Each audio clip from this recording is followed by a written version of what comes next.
Eu fiz aí a análise do livro Aprender a Aprender, do Dalacqua, e o que me chamou a atenção é que a gente precisa mudar a maneira, filosoficamente, a maneira como a gente pensa essa atualização profissional. É disso que a gente está falando.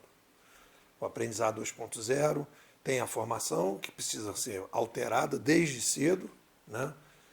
Para a gente viver num mundo em que há um novo cliente. Essa que é a grande mudança que as pessoas ainda não sacaram.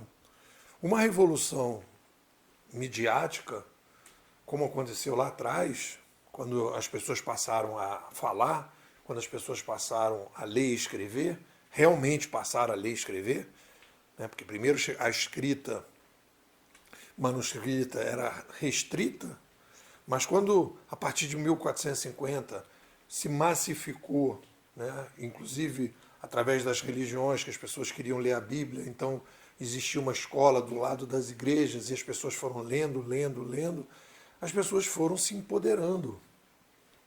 Então, uma revolução midiática, ela acontece de baixo para cima.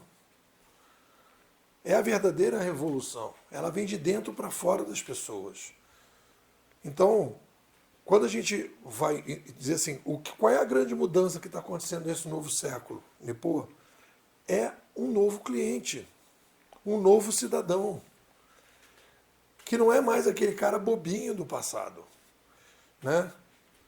Eu fiz aqui um mapinha mental desse processo e coloquei aqui, né, o cliente 2.0. Tem mais mudança, mais opções, mais informações, mais interações e mais comparações. Então, as organizações e os profissionais que atendem a esse cliente não podem mais ser aquele profissional do passado. No passado, um profissional era muito mais burocrático. E a gente falou isso na primeira parte desse estudo sobre o aprendizado 2.0, que esse profissional era um profissional que lia, estudava para se encaixar. Ele era uma peça dentro de uma engrenagem de uma empresa. Hoje, a demanda de que ele tenha uma autonomia é muito maior. Não só porque você tem hoje mais trabalho e menos emprego, mas as empresas também têm uma demanda hoje de um profissional mais inovador, mais comprometido. Eu, no final do artigo, coloquei que isso já daria um outro artigo em que o profissional precisa ser um pesquisador. Muito do que a gente tem hoje, né, como ideia de um pesquisador dentro da academia, dentro da ciência, hoje isso está vindo para o profissional. E aí você tem que começar a ter ferramentas para que você possa trabalhar dentro desse novo cenário. Quando eu fiz o comentário do livro do 0 a 1, do Peter Thiel, eu ali cheguei a uma conclusão que o empreendedor, o grande barato do empreendedor é ele conseguir enxergar o lado oculto de uma tecnologia alinhando com uma demanda oculta desconhecida do cliente. É isso que dá a primeira faísca de uma empresa que vai se dar bem. É no momento que ele percebe que existe algo que ninguém está vendo na tecnologia e no cliente, ele vai procurando juntar essas duas coisas.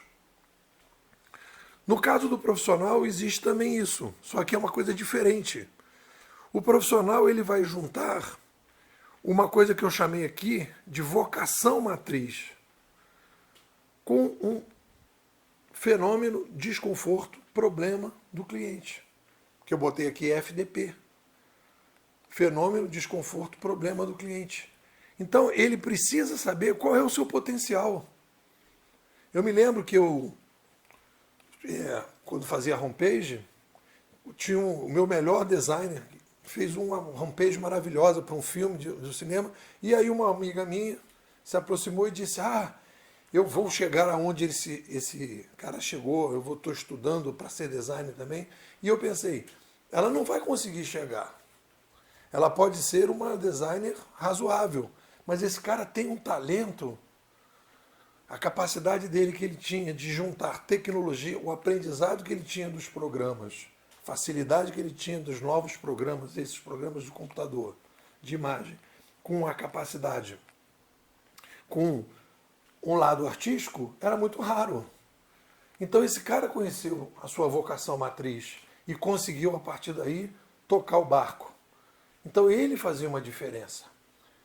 E aí, o que as pessoas não foram estimuladas a desenvolver sua vocação matriz, elas foram estimuladas a serem burocratas, a apertar botão, a atender um cliente, um gerente estático, num mundo muito mais estático. Isso não é mais assim. Então, existe uma demanda de um profissional que vai ser um pesquisador, que está o tempo todo se atualizando, e não é um pesquisador. E aí que vem o problema da... Você vê que a profusão que a gente tem hoje de livros que falam de propósito, que as pessoas têm que ter uma missão, isso tudo já é em função dessa demanda. E aí a pergunta, qual é a sua vocação matriz? E essa sua vocação matriz tem que se juntar a um FDP, um fenômeno, problema, desconforto e problema. E é dessa liga que você vai. Por quê? Porque você precisa estar motivado. Não adianta você ler burocraticamente, você ler sem foco.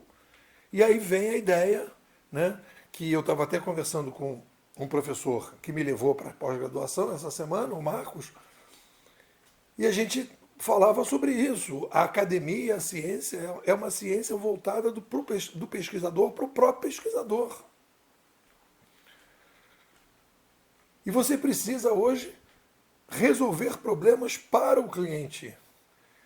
E essa atualização profissional não é uma atualização profissional que você faz só para você. Você faz para você e para o cliente e para você. E quanto mais isso vai alimentando o seu cérebro, né, que eu digo que o cérebro é um cachorrinho, quanto mais o seu cérebro vai balançando o rabinho, mais você vai ficando motivado, mais você vai se diferenciando e mais você vai conseguindo ter um diferencial competitivo nesse mercado, em que o cliente não é mais aquele cliente bobinho, que você vai ter que fazer essa diferença.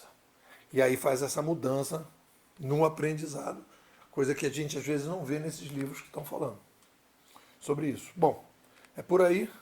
O que vocês me dizem? Vou te fazer um convite. Sair de Matrix, tomar a pílula vermelha, mas não adianta tomar a pílula vermelha e não vir para a nave Nabucodonosor.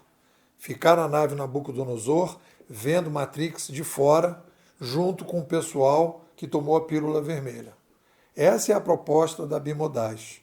Bimodais hoje, eu diria que é a única escola de futurismo no Brasil. Porque a gente trabalha com ferramentas conceituais para trabalhar o futurismo. O que é o futurismo, como é que ele opera, quais são as ferramentas que ele tem, como é que ele vai trabalhar para frente. E a gente tem aprofundado isso.